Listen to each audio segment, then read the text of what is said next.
Nós vamos ler um trecho do livro de Efésios, na Epístola aos Efésios, no capítulo 4.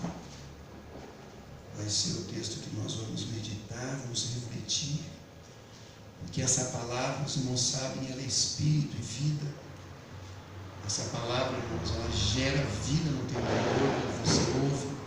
A fé vem pelo ouvir a palavra de Deus. Amém? Então, Efésios capítulo 4, nós vamos ler aqui os primeiros 8 versículos. Quem achou, diga glória a Deus. Glória a Deus. Vamos ler. Rogo-vos, pois, eu, o prisioneiro do Senhor, que andeis de modo digno da vocação a que fostes chamados, com toda a humildade e mansidão, com longanimidade, suportando-vos uns aos outros em amor, esforçando-vos diligentemente por preservar a unidade do Espírito no vínculo da paz. Há somente um corpo e um Espírito, como também fostes chamados de uma só esperança da vossa vocação. Há um só Senhor, uma só fé, um só batismo, um só Deus e Pai de todos, o qual é sobre todos, age por meio de todos e está em todos. Aleluia. Vamos orar. Senhor, nós te louvamos pelo privilégio que nós temos de que um dia o Senhor abriu os nossos olhos para ver aquilo que nós não víamos, porque estávamos cegos. Mas o Senhor, pela sua graça, superabundante graça, um dia nos alcançou, nos chamou a esta vocação, aonde estamos hoje. E nós amamos a Tua palavra e rogamos a Ti em nome de Jesus, que esta palavra fale conosco nesta noite, que nos ajude, Senhor, a entender, a compreender a Tua vontade, e, ó Deus, procurar estar exatamente nesta posição, ou seja, no centro da Tua vontade. Por isso fala conosco, Deus, porque nós oramos com fé em nome de Jesus. Amém. Amém, queridos? Glória a Deus. Pode se assentar.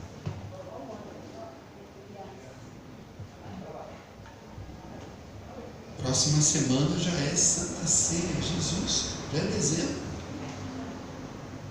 Santa Ceia, então dia 2, próximo domingo, às 18 horas, nós teremos Santa Ceia. Glória a Deus. Se os irmãos prestaram atenção aí nesse texto, né, nós vamos procurar extrair algumas coisas importantes desse pequeno trecho, né? A gente separa apenas um trecho dessa carta que Paulo escreve aos Efésios, né? Mas na verdade essa carta, essa epístola, carta, né, que os apóstolos escreviam, eram chamadas de cartas encíclicas. O que são cartas encíclicas ou epístolas encíclicas?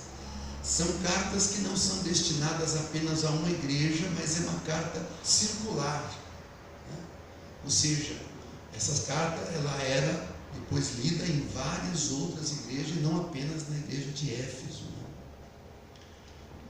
O que chama bastante a nossa atenção é que quando Paulo está escrevendo essa carta, que a gente conhece, aos Efésios, ele está preso em Roma. Ele está aguardando ainda o seu julgamento lá em Roma, como ele mesmo pediu para não ser morto pela perseguição dos judeus.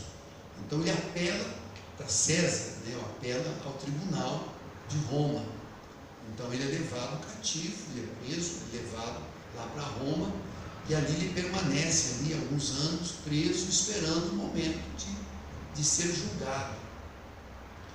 Então, na prisão, Paulo escreve uma boa parte das cartas dele, quando ele está preso ali, por exemplo, a carta aos Filipenses, a carta aos Colossenses, a carta a Filemon, né? Todas essas cartas, Efésios, como essa aqui, são cartas que ele escreve da prisão, de dentro ele está preso, né? Mas o Evangelho não está preso, né? Graças a Deus, porque de certa maneira o Império Romano dava essa liberdade, né? Ele estava preso, esperando o julgamento, mas ele tinha essa liberdade de poder escrever, de poder receber pessoas, receber amigos, né? Ali na prisão, né? Porque ele não foi preso por causa de algum crime hediondo, ele tinha sido preso por questões ideológicas, ideias, enfim, que ele ainda seria julgado por isso, né? Mas ele escreve tudo isso ainda preso, né? E dentro da prisão onde ele está, é que dá para se entender, de ver, de perceber, que é na prisão que ele recebe grande parte das revelações dele. É um momento muito profícuo, um momento assim, muito intenso na vida de Paulo, né?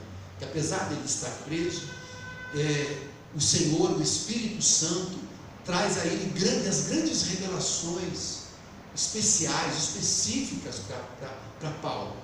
Mais do que Pedro, João, né?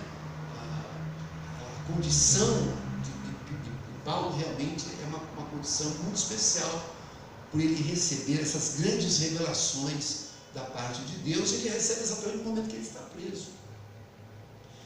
Então, quando ele começa esse trecho que nós lemos aqui, e que me chamou a atenção, é que ele começa assim: rogo-vos, pois eu, o prisioneiro do Senhor.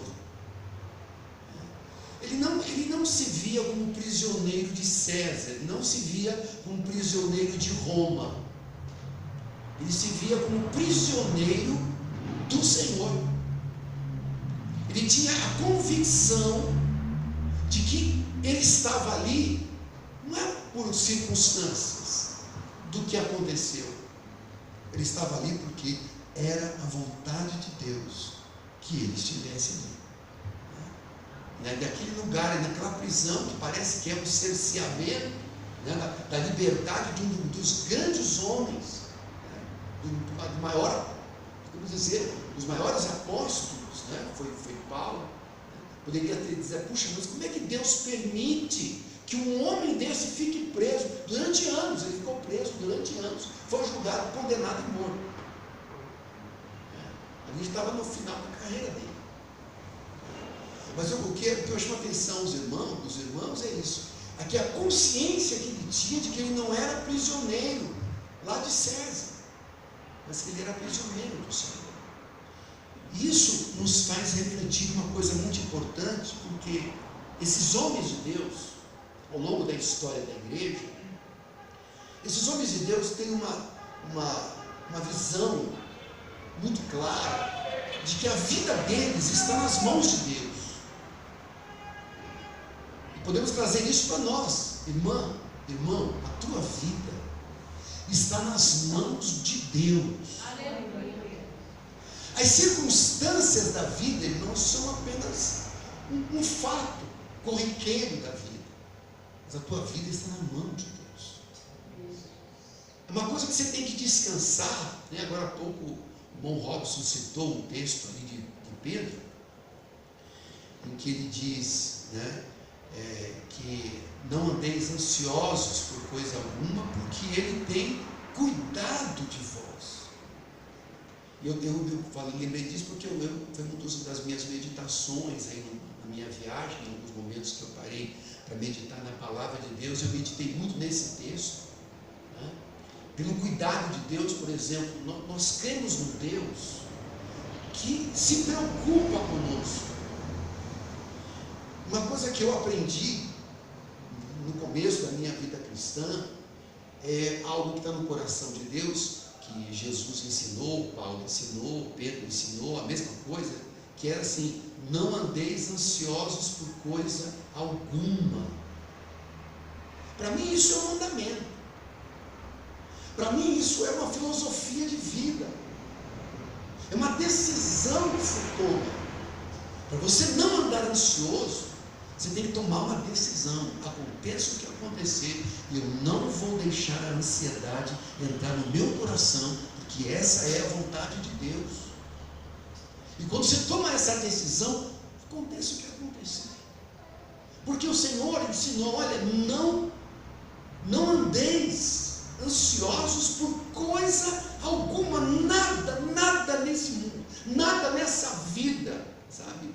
É algo suficiente, justificável para você ter qualquer tipo de ansiedade. Jesus ensinava assim, olha, não vos preocupeis com o dia de amanhã. Sabe o que é isso? É o cuidado de Deus. Ele quer te ensinar a viver uma vida sublime, abençoada sobre essa terra. Aleluia. Mas para isso nós temos que tomar decisões espirituais, decisões sérias, sabe? Eu não vou, é uma decisão que eu não vou me preocupar com o dia de amanhã. Eu não vou trazer a preocupação da segunda-feira para o domingo. Talvez amanhã você tenha que fazer alguma coisa, mas deixa isso para amanhã. Quando acordar amanhã, aí você pensa nas coisas da segunda. Mas o que acontece com a ansiedade é que ela traz para o momento agora algo que nem ainda aconteceu.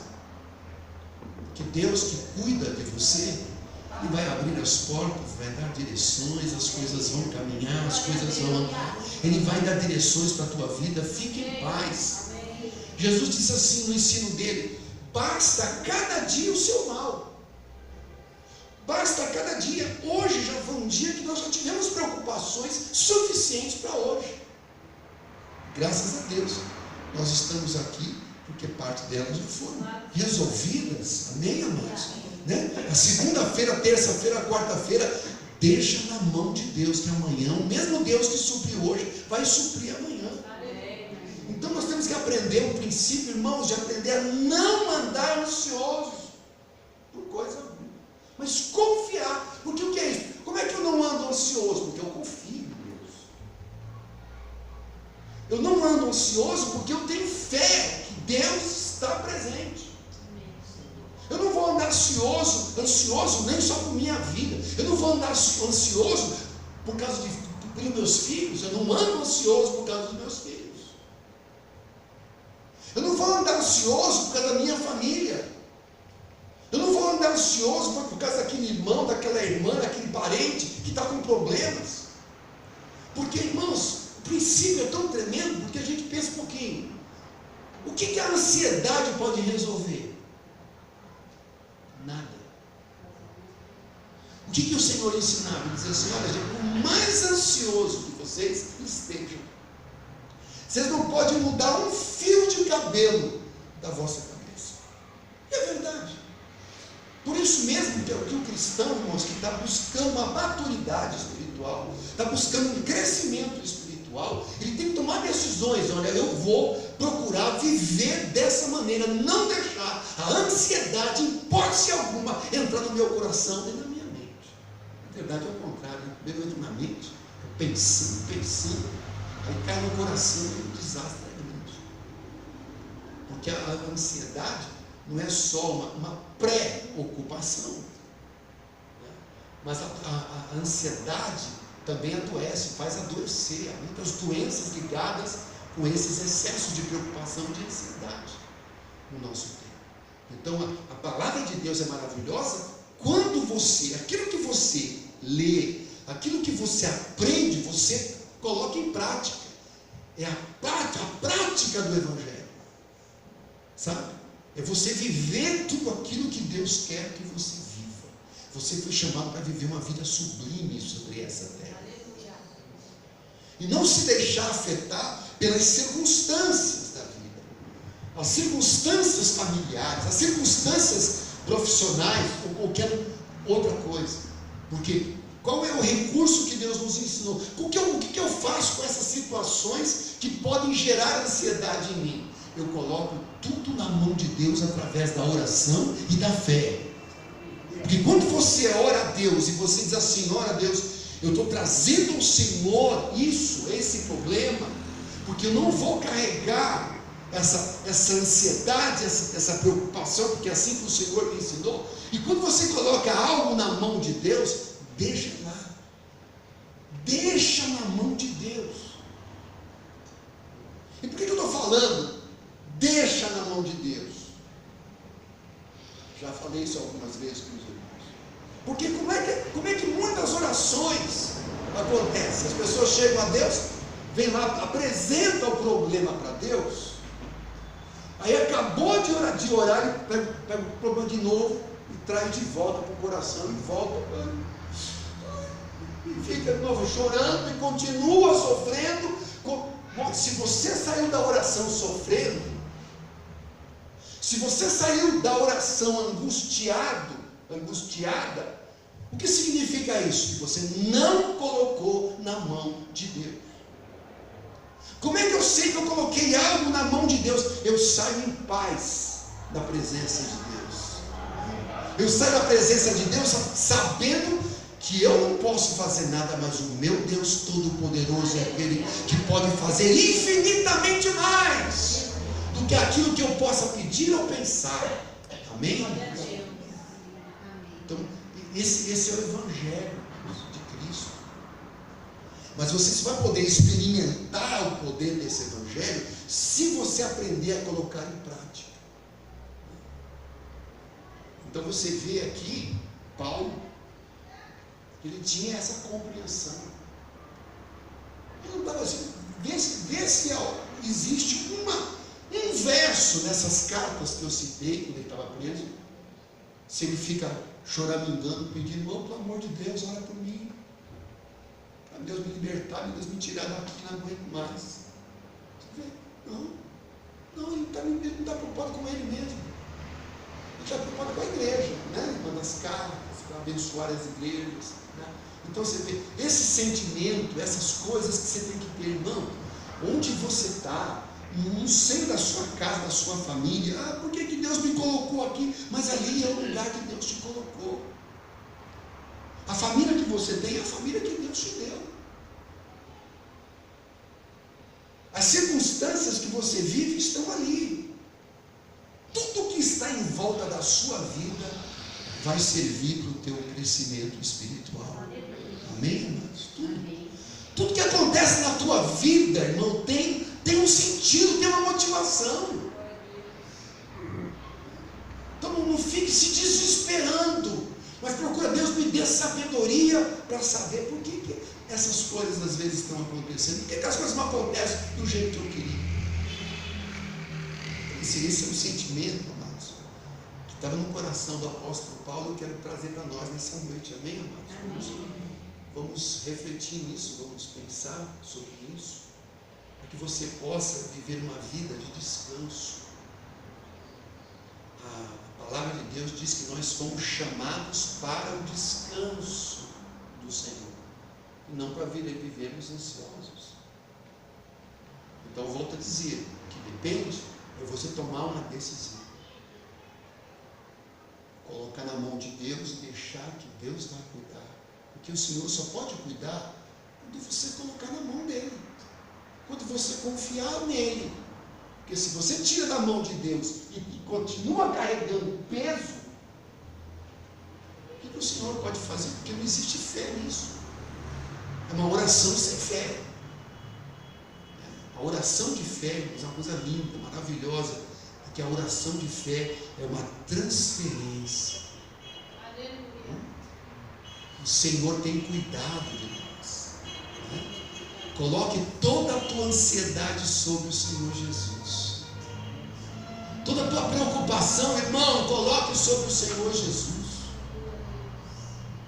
Mas fizeram isso para mim, aquilo, você pensar nisso, porque ninguém me nota, ninguém entende, ninguém me entende, e você fica às vezes amargurado, achando que por que isso, Deus, essas coisas.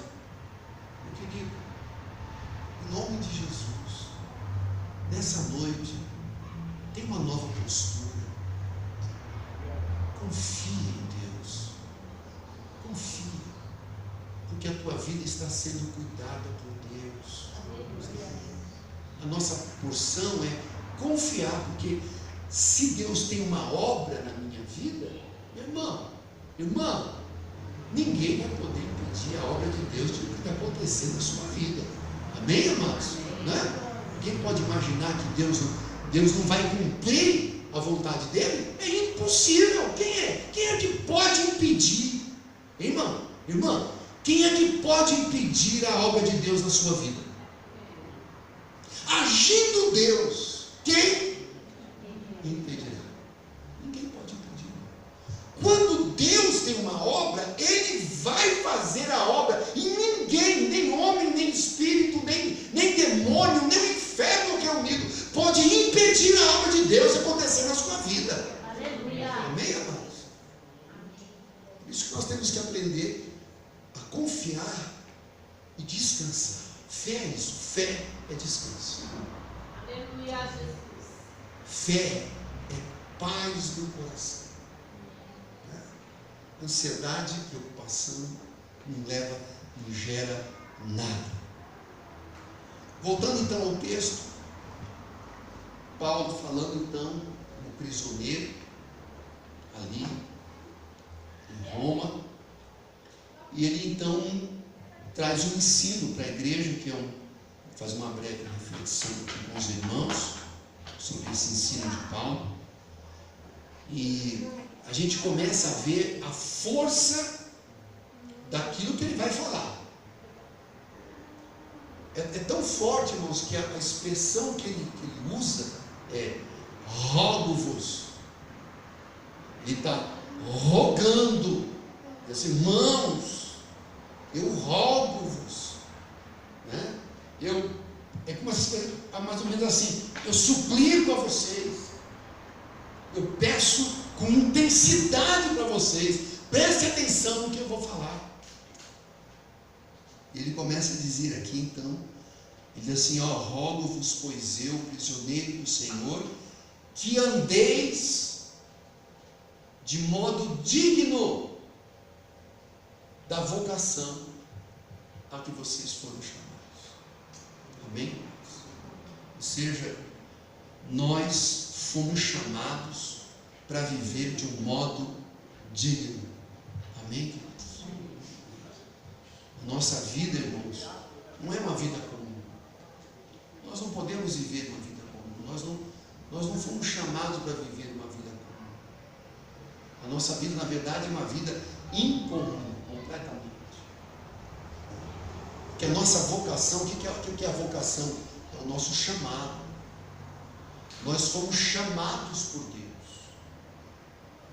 Você e eu, nós somos chamados por Deus. Somos tirados do mundo. Nós somos libertos do império das trevas. Nós somos transportados para o reino do Filho do seu amor. Nós somos vocacionados. Nós somos chamados por Deus.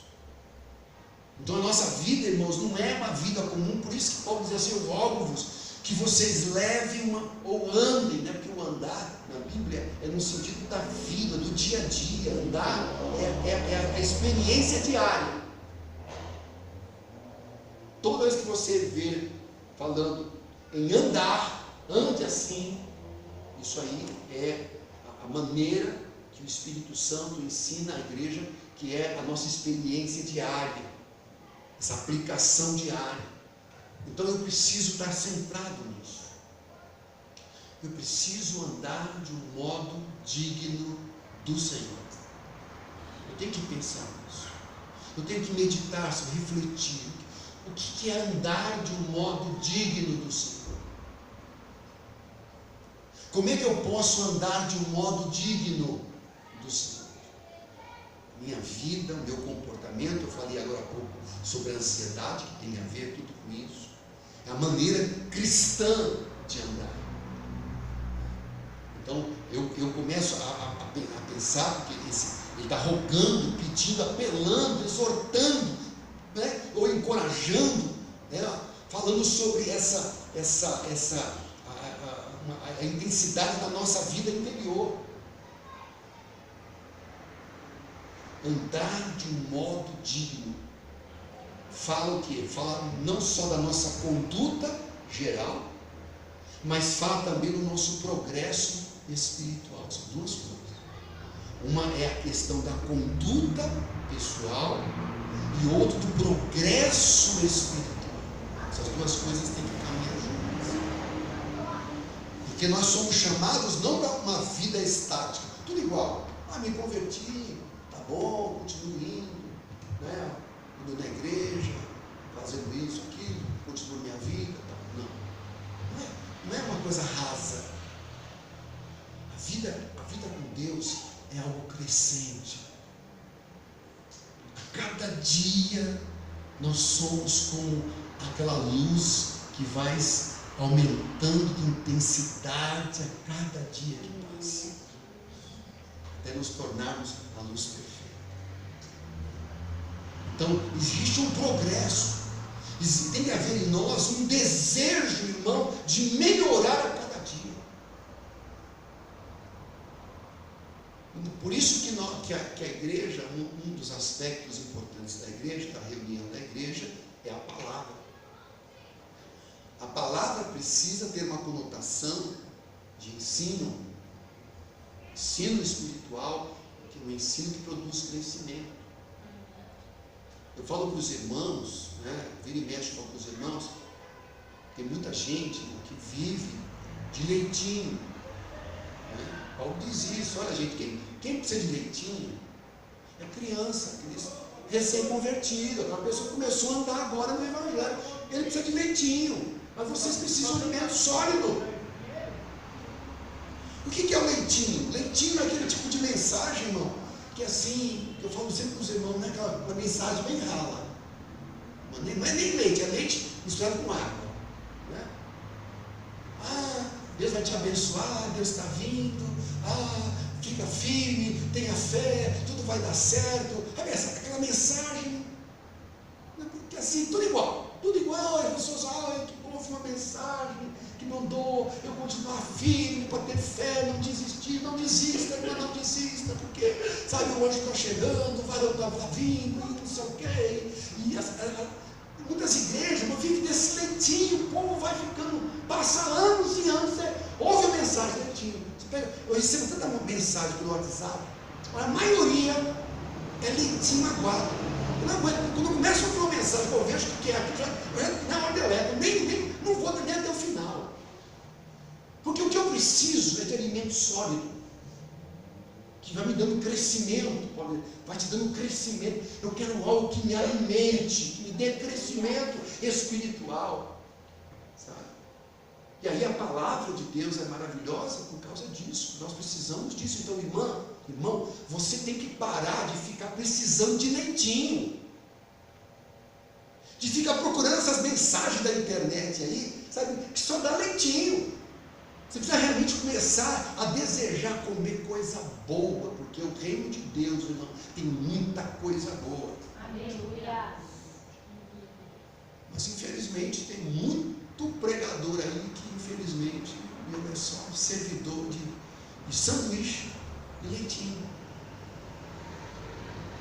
Me permita falar assim, né? Então, o teu crescimento, sabe de quem depende o teu crescimento espiritual, o teu progresso espiritual? De você mesmo. Não depende de ninguém, depende de você. Eu sou uma pessoa assim, eu sou uma pessoa insatisfeita, eu me sinto insatisfeito porque eu quero mais, eu estou sempre buscando mais, eu estou lendo, estou buscando, e a palavra de Deus é um alimento tremendo. Você para meditar um pouquinho, nossa, a palavra já se abre. Você pega um texto aqui, mexe com outro texto ali, busca um outro ali, sabe, você vai mexendo na palavra, vem coisas preciosas, profundas. É isso, Paulo, ele ensina o tempo todo, gente, você tem que tomar leitinho, você tem que começar a querer alimento sólido. Isso depende de quê? De mim e de você. Você é que vai fazer o teu progresso espiritual. Senão você vai ser sempre uma pessoa igual. Daqui um ano, como é que está fulano? Está igual ao ano passado. Continua igual. Continua uma pessoa chata. Continua sendo uma pessoa briguenta. Continua sendo uma pessoa cheia de reclamação, murmuração. Não muda. Continua igual. Daqui 2 anos, a pessoa continua igual. Ou às vezes nem é igual, às vezes tem retrocesso, volta para trás ainda. Então, Paulo roga, pede, ele suplica para que as pessoas parem, irmãos, parem agora. Ouçam, são coisas simples que ele está falando, mas parem, ouçam. Vocês têm que viver de um modo digno do Senhor. E ele cita aqui nesse contexto apenas 5 coisas. Vou ser rápido. Ele começa assim: quais são a maneira de se viver? Essa maneira, ele dá exemplos. O que é viver de um modo digno do Senhor? Ele dá os exemplos. A primeira coisa que ele diz aqui: viva com toda a humildade. Humildade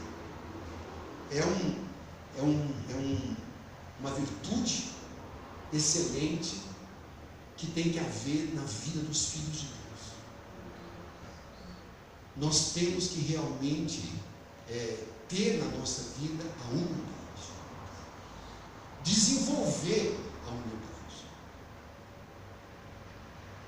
a praticar a humildade, porque você vai perceber que dentro de você existe ainda o que a Bíblia chama de um velho homem. Embora o novo homem esteja aqui, mas ainda existe lá no fundo um velho homem. E você ouve a voz do velho homem diariamente. Nós muitas vezes estamos ouvindo a voz do velho homem. O velho homem é assim: você vai deixar barato? Ok. O que fizeram com você? Não vai falar nada? Você é besta? Não vai falar nada? Aí você vê a convulsão, aí você solta, fala coisas que ferem, que machucam. Quando isso acontece, o que é? É você dominado pelo velho homem. Porque para você realmente viver na novidade de vida, neste novo homem que está dentro de nós, eu preciso desenvolver, eu coloco em prática isso. A humildade, ela é contra, por exemplo, orgulho. Você vai ver que dentro de você, de mim, eu também tenho. Nós somos pessoas orgulhosas. O pecado nos fez pessoas orgulhosas. Nós não aceitamos, por exemplo, críticas. Nosso orgulho não aceita crítica. Alguém dizia assim: pastor, a tua pregação foi muito boa hoje, não? Ah, é? Porque eu sei que dentro de mim vai ficar alguma coisa lá dentro mexendo. O que eu falo para essa irmã agora? Para a sua carnal, você não entendeu nada. Eu posso explodir, agir como um velho homem. Irmão, você tem que mudar isso. Se você ainda é assim, você tem que mudar isso. Não deixar o velho homem ou a velha mulher, dominar a sua vida. É a prática, isso é uma prática. Quando eu percebo que o velho homem quer me dominar, eu digo: não. É difícil dizer, claro, irmã, obrigado pela sua palavra. Ou às vezes leva aquilo para mim, entendeu? Qual é a tendência do velho homem? Essa eu não entendi nada. Vou para casa falando: aquela irmã, ixi, tá louco, cuidado com ela. Aí você começa a falar mal da pessoa por trás, isso aí, irmão, tudo carne. Irmão, isso é a velha vida. Essa não é a vida nova que nós somos chamados. Você falou os exemplos pequenos, às vezes, que eu falo, né? Faço para minha esposa. A gente às vezes pensa que não, mas quem dirige? Você tem que ter amor no trânsito. Você tem que praticar o amor no trânsito. Ué, parece que é uma coisa, mas é verdade, não é? Em tudo. Vem um cara e te fecha.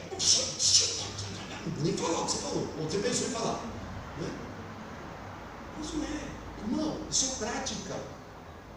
Que o velho homem quer soltar, o velho homem quer xingar, o velho homem quer ser o educador do trânsito. Todo mundo está errado, então eu estou certo. É um exemplo apenas, mas que a gente tem que ter, irmão, é assim, é o exercício. Se fosse um lugar comum, a gente ouve tanto isso, mas assim, eu já ouvi isso aqui, já ouvi essa mensagem. Mas se você continuar sendo a mesma pessoa, você está parado no tempo. O tempo está passando e você não está tendo progresso espiritual. Você continua sendo a mesma pessoa, não está tendo progresso espiritual. Então a humildade, essas virtudes, não são virtudes que estão em nós. Em nós está o orgulho. Mas nós praticamos a humildade. Eu quero ser humilde, eu tenho que estar pronto para ouvir uma crítica. Eu estou pronto para ser contrariado ou contrariado. Então a gente é, às vezes, a pessoa muito explosiva, temperamentos complicados. A próxima virtude que ele fala aqui, que vem logo em seguida, é a mansidão. Presta atenção nisso. A humildade, e logo em seguida vem a mansidão, ela se completa. E a mansidão é esse caráter gentil, esse caráter assim, sabe, quase que submisso. A mansidão é uma qualidade maravilhosa dentro do reino de Deus. No mundo não é. O mundo acha horrível. Humildade e mansidão no mundo é sinal de fraqueza. Dentro do reino de Deus é sinal de força, de poder.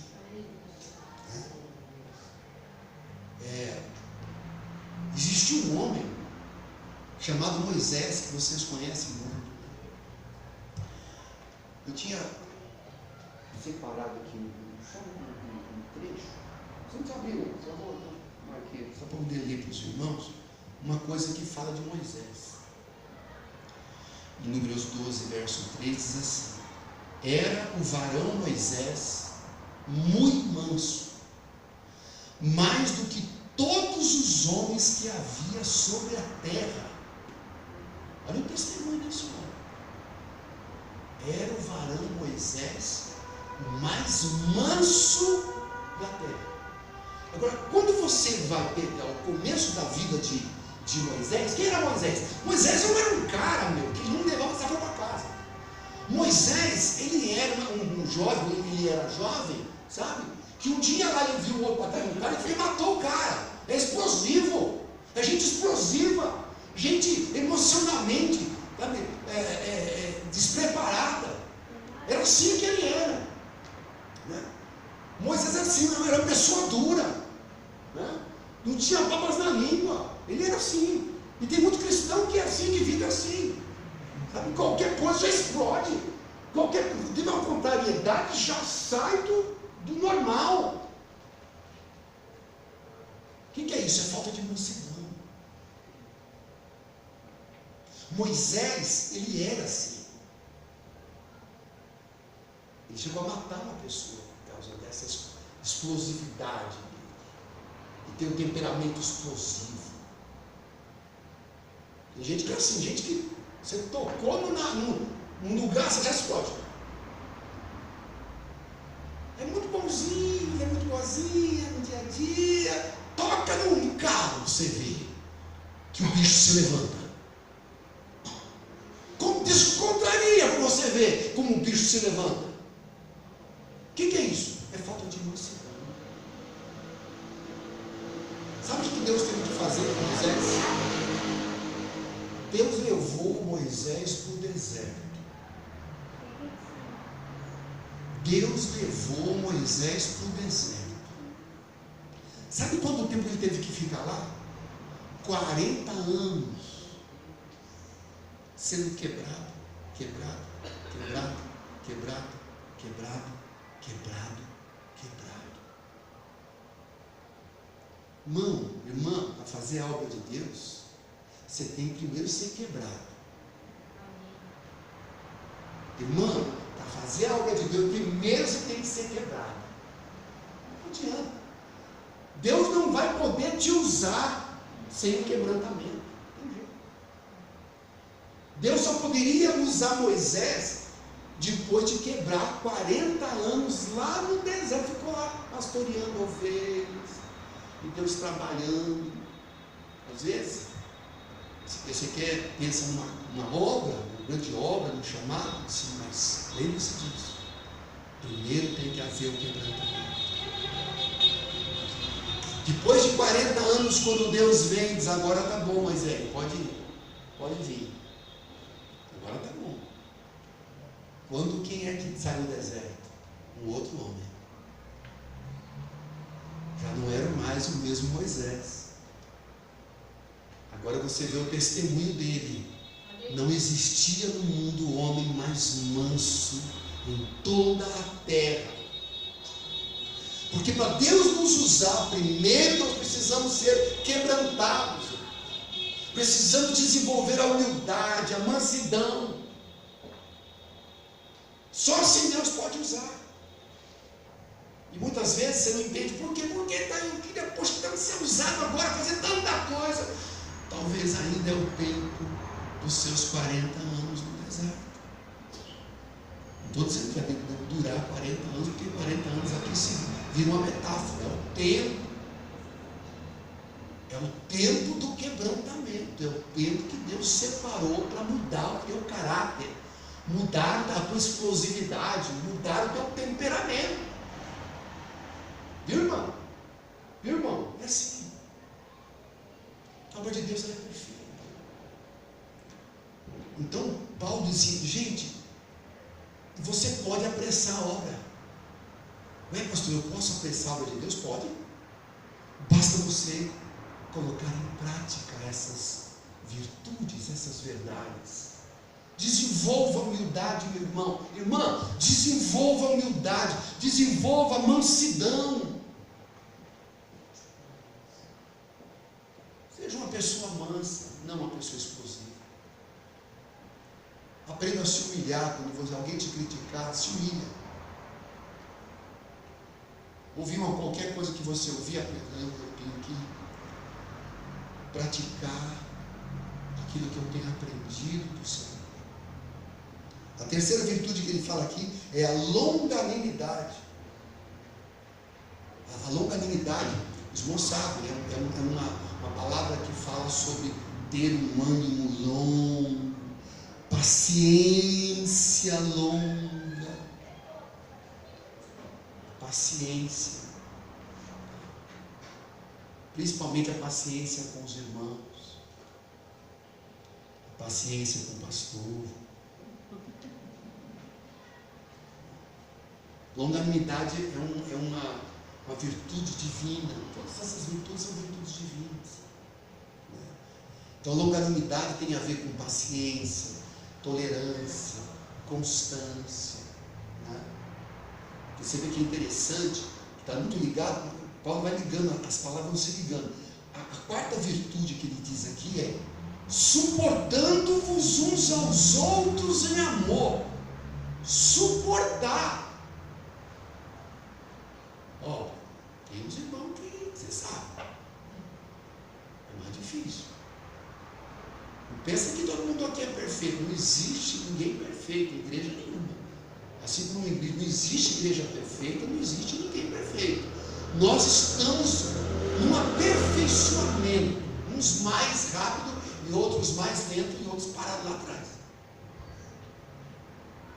Mas nós estamos. Então, como é que ele ensina? Olha, vocês têm que desenvolver a humildade, a mansidão, a longanimidade, e se esforce, suportando-vos uns aos outros. De que maneira? Em amor. Como é que eu suporto meu irmão? Em amor. Não vou dizer assim, ô irmão, você é chato, mas eu te amo. Não é assim. Sabe aquele negócio, aquelas coisas bem falsas, né?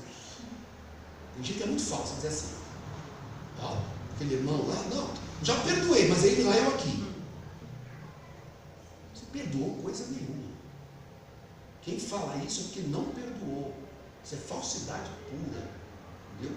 Quando você perdoa, você abraça. Quando você perdoa, você beija.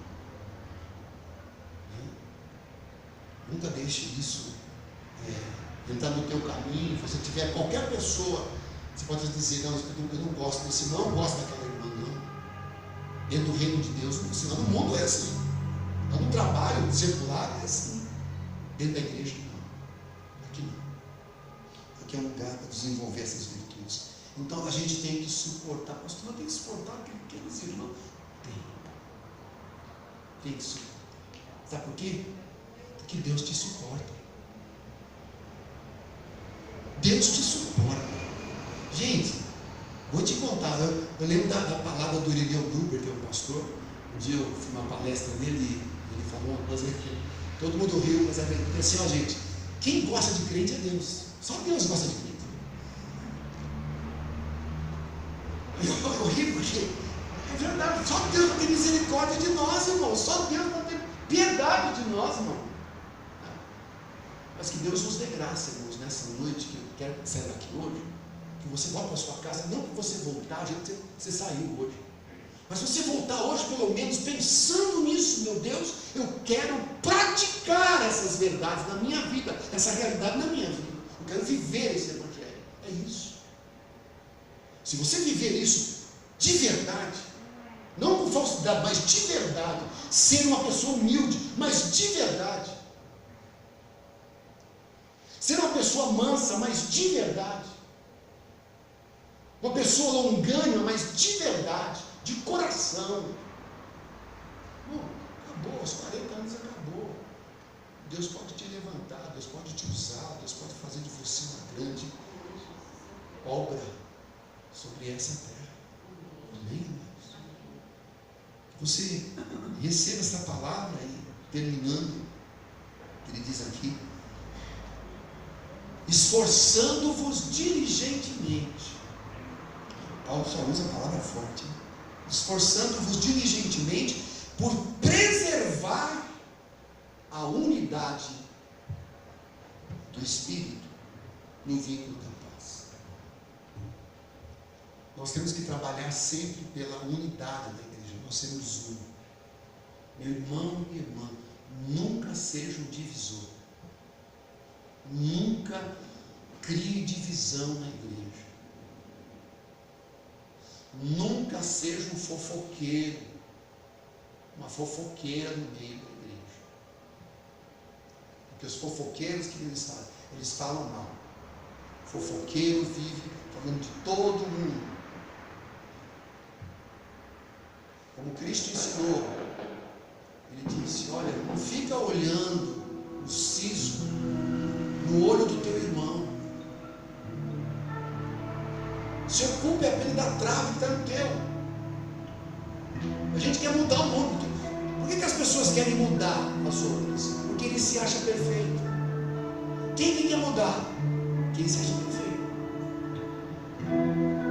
Todo mundo é passivo de crítica, porque eu sou perfeito. Mas que no nome de Jesus, amado e amada irmã, que nessa noite, esta palavra encontre terra boa dentro do teu coração. Isso é para o teu progresso espiritual, para o teu crescimento espiritual.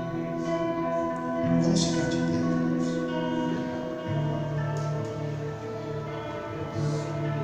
Nós vamos orar nesse momento. Eu sei que uma palavra como essa mexe comigo. Com certeza mexeu com você também. E eu quero orar pela tua vida. Porque se você percebe, irmãos, a necessidade de ter um progresso espiritual, se você percebe que a tua vida ainda está precisando de um recomeço, se você percebe ainda muito do velho homem ainda se manifestando, deseja realmente entrar numa novidade de vida, uma situação nova de vida, nessa noite ainda, sai do seu lugar, vem aqui para frente, eu vou orar com você. Vem aqui para frente.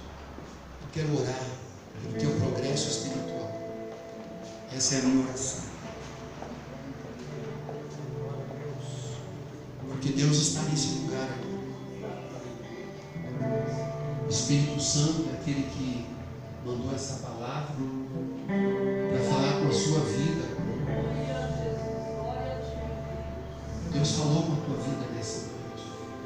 Porque Ele deseja o progresso espiritual.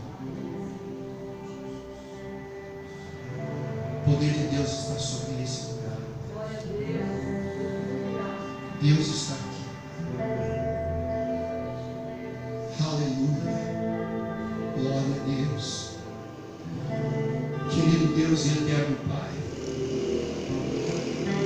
Senhor, a tua palavra nos constrange. Senhor, nós queremos nos desnudar na tua presença nessa noite. Nós queremos rasgar as nossas roupas. Nós queremos, Senhor, rasgar o nosso coração. Porque nós queremos, Pai, viver tudo isso que o Espírito Santo trouxe à igreja nessa noite. Eu te peço, meu Deus, no nome de Jesus, que haja um quebrantamento em cada um de nós nessa noite. Que toda a obra do diabo que ainda insiste em prevalecer, Senhor, seja quebrada nesta hora, em nome de Jesus, Deus. Para que o velho homem, Senhor, seja encarcerado e nós andemos em novidade de vida.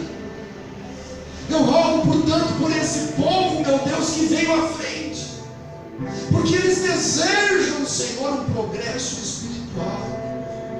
Eles não querem ficar parados, eles não querem recuar, ficar para trás.